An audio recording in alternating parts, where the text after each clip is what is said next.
Hello दोस्तों, स्वागत है आप सभी का अपने चैनल में। दोस्तों आज हम लोग बात करने वाले हैं कुछ मैथमेटिक्स के क्वेश्चंस की, जो कि बैंक एग्जाम 2025 में आ सकते हैं, है ना? तो आपको थोड़ा सा प्रैक्टिस भी हो जाएगी, ठीक है, कैसे हमको क्वेश्चंस को सॉल्व करने हैं। और थोड़ा सा आप लोग को एक अर्थमेटिक के बारे में बेसिक भी जानने को मिलेगा, क्या क्या अर्थमेटिक की अप्रोच कैसे होती है, हम लोग क्वेश्चन को सॉल्व कैसे करें, रीड कैसे करें ना, उसके लॉजिक को कैसे समझना है। ठीक है, तो एक 2 3 4 क्वेश्चन सॉल्व करेंगे हम इसमें, और आप लोग को भी देंगे सॉल्व करने को। आप लोग भी ट्राई करिएगा, फिर बाद में आप लोग अप्रोच सीखेंगे कि इन क्वेश्चंस को, अर्थमेटिक के क्वेश्चंस को सॉल्व करने की अप्रोच क्या हो सकती है। ठीक है, तो आशा करता हूँ आप सब लोग को वीडियो पसंद आएगी तो लाइक करिएगा। ठीक है, बाकी बढ़ते हैं अपने क्वेश्चंस की ओर, है ना? छोटा सेशन है ना, ज़्यादा बड़ा नहीं रहता। बाकी हम लोग क्वेश्चंस की अप्रोच सीखेंगे, क्या क्या क्वेश्चंस को सॉल्व कैसे करना है। ठीक है, तो चलिए एक क्वेश्चन हम लोग सॉल्व करते हैं, जैसे कि ये टाइम एंड वर्क का एक क्वेश्चन है। ठीक है, इसमें दिया हुआ है A can do a work in 18 days। ठीक है, तो ए किसी काम को कर लगता है कितने दिन में? 18 days में। B is 50% more efficient than a. B जो है वो ए से 50% मोर है। 50% की फ्रैक्शन वैल्यू कितनी होती है? 1/2। ठीक है, तो यदि ए 2 दिन 2 काम करता है तो बी 3 काम करेगा, है ना? वो एफिशिएंट है ज़्यादा। मतलब 1 घंटे में यदि ए 2 काम कर रहा है तो बी 1 घंटे में 3 काम करेगा। ठीक है, ये इसकी एफिशिएंसी हो गई। तो अब ए कितने दिनों में काम कर रहा है? 18 दिनों में। तो यदि ए जो है वो 1 दिन में 2 काम कर रहा है, तो 18 दिनों में कितना काम कर लेगा वो? इनका मल्टीप्लाई कर लेंगे तो अपना वर्क निकल आएगा। तो 18 दूनी 36, मतलब टोटल वर्क कितना है? 36। अब हमें निकालना क्या, in how many days can they complete the work together. दोनों काम को कितने दिनों में कर लेंगे? अब काम अपने पास कितना है करने के लिए? 36। और दोनों मिलकर करेंगे तो दोनों की एफिशिएंसी कितनी हो जाएगी? 3 + 2 मतलब 5। अब एक दिन में वो लोग कितना काम करेंगे? 5 काम करेंगे। काम कितना करना है? 36 काम करना है। तो हम इसको डिवाइड कर देंगे 5 से। तो 5 से काटेंगे तो 5 × 7 = 35, और 36, 1 5 × 10।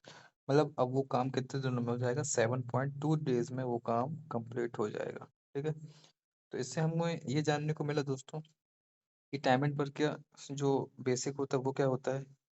ठीक है, वो हम लोग देखेंगे कि efficiency into days equals to work. ठीक है, यदि हमें टोटल काम निकालना है कितना है, तो उसकी एफिशिएंसी और उसके काम करने में लिए गए समय या उसके दिन। यदि मैं एक एक दिन में 2 की एफिशिएंसी से काम कर रहा हूँ, ठीक है, मतलब मेरे काम करने की एफिशिएंसी क्या है? 2 है, और उस काम को मैं 3 दिनों में कर रहा हूँ, तो मतलब वो काम कितना है? 6 काम है। ठीक है, एफिशिएंसी का अपोर्शन क्या हो जाता है? डेज हो जाते हैं। ठीक है, यदि हमारी एफिशिएंसी ज़्यादा होगी तो हम डेज कम लेंगे, समय कम लेंगे।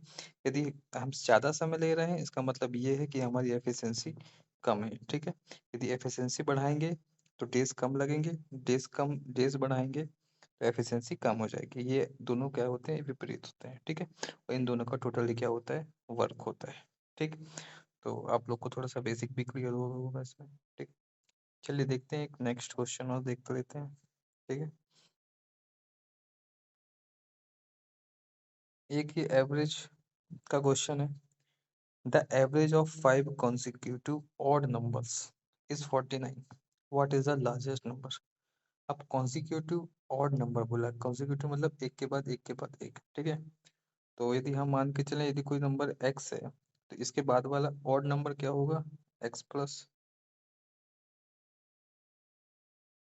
2, x + 3। नहीं, क्या होगा? x + 4। यदि हम x की वैल्यू 1 मान के चलेंगे तो ये हो जाएगा 1, ये हो जाएगा 3, ये हो जाएगा 5। ठीक है, तो ऑड नंबर का कॉन्जिक्यूटिव हो गया। और कितने हैं ये? 5 हैं, तो 1 2 3 यहाँ हम लोग कर सकते हैं x - 2, और यहाँ कर सकते हैं एक्स प्लस एक्स माइनस 1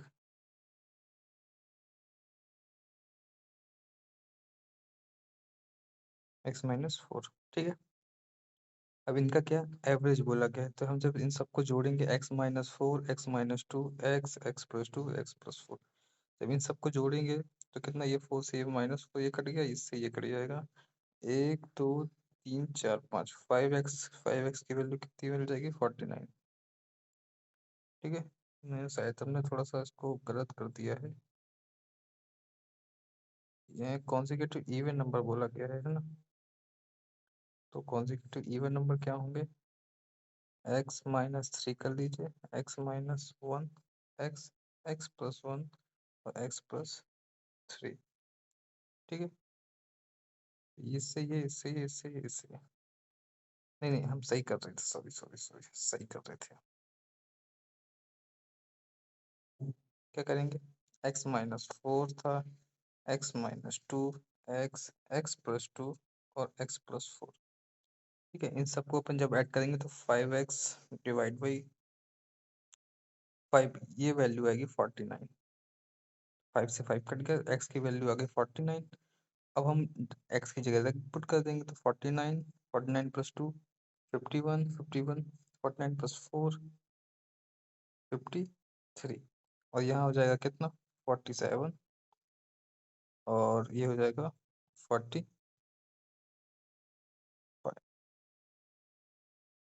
45 47 49 51 और 53, ये हमारे कॉन्जिक्यूटिव नंबर्स आ गए। ठीक है, तो ऐसे भी हम लोग क्वेश्चंस को सॉल्व कर सकते हैं। ठीक है, तो ये देखते हैं नेक्स्ट क्वेश्चन क्या हो सकता है। ये वाला सॉल्व हो चुका है, एक ये देखते हैं, सिंपल इंटरेस्ट का सवाल है।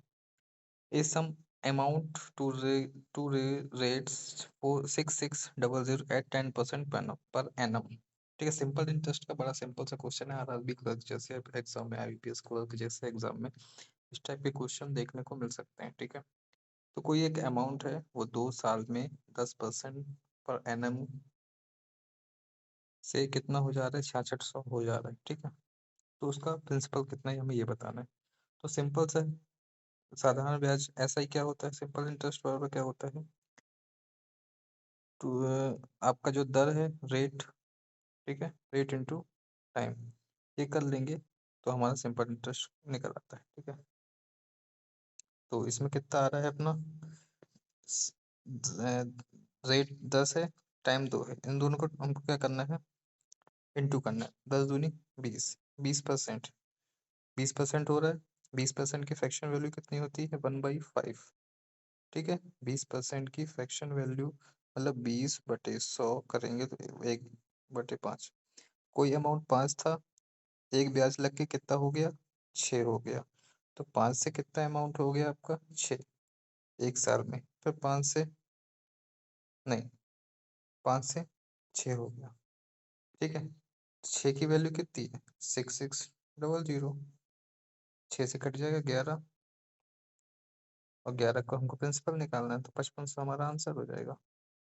ठीक है, कैसे इसको सॉल्व करेंगे दोस्तों, जो सिंपल इंटरेस्ट होता है वो दर और समय का मल्टीपल होता है। ठीक है, तो 10 × 2 कर देंगे हम, तो हमारा सिंपल इंटरेस्ट की फ्रैक्शन वैल्यू कितनी हो जाएगी, 10 दूनी 20%, 20% की फ्रैक्शन वैल्यू 1/5, मतलब कोई अमाउंट 5 था, अब वो हो गया 6।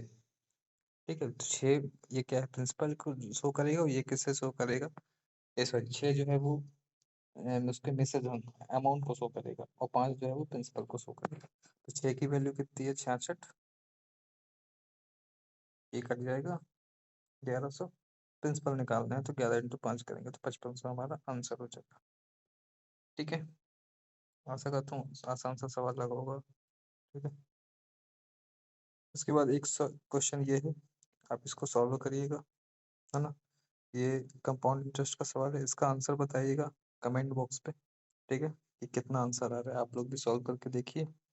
ठीक है, देखिए पॉपुलेशन वाला क्वेश्चन है, द करंट पॉपुलेशन इज 1,05,000 है एंड इंक्रीज्ड एट 5% एनुअली, 5% वो एनुअली बढ़ जाती है, what was the population 2 years ago? 2 साल पहले उस देश की या उस किसी भी जगह की पॉपुलेशन क्या थी? ठीक है, 5% से बढ़ रही है। तो हम ऐसे निकालेंगे कि 5% की फ्रैक्शन वैल्यू कितनी होती है? 5% की फ्रैक्शन वैल्यू ये होती है कितनी? 1/20। तो कोई पॉपुलेशन 20 थी, अब हो गई 21 एक साल में। फिर अगले साल 2 साल 20 थी, अब हो गई 21। इनको हम लोग क्या करेंगे? मल्टीप्लाई। मतलब कोई पॉपुलेशन 400 थी, अब हो गई 441। ठीक है, तो 441 की वैल्यू कितनी है? 105,000। हमें निकालना किसकी है? 400 की। ठीक है, ये जो वैल्यू हमें दी हुई है ये दी है 105,000 की। हमें निकालना है 44 इसकी। तो हम कैसे निकालेंगे इसको? 105 डिवाइड बाय 441 इंटू 400। इसको आप लोग सॉल्व कर लीजिएगा और आंसर बताइएगा क्या आता है। ठीक है, तो आज के लिए इतना ही दोस्तों। मिलते हैं नेक्स्ट वीडियो पे। एक क्वेश्चन इसको सॉल्व करना है और एक ये क्वेश्चन सॉल्व करना है, इसका आंसर आपको बताना है कमेंट बॉक्स पे। ठीक है, तो आशा करता हूँ ये वीडियो पसंद आई हो, अप्रोचेस सीखने को मिली हो, कुछ नया सीखने को मिला हो। तो बताइए कि ऐसे ही वीडियोस हम लोग लाएंगे और क्वेश्चंस को प्रैक्टिस करेंगे। ठीक है, धन्यवाद।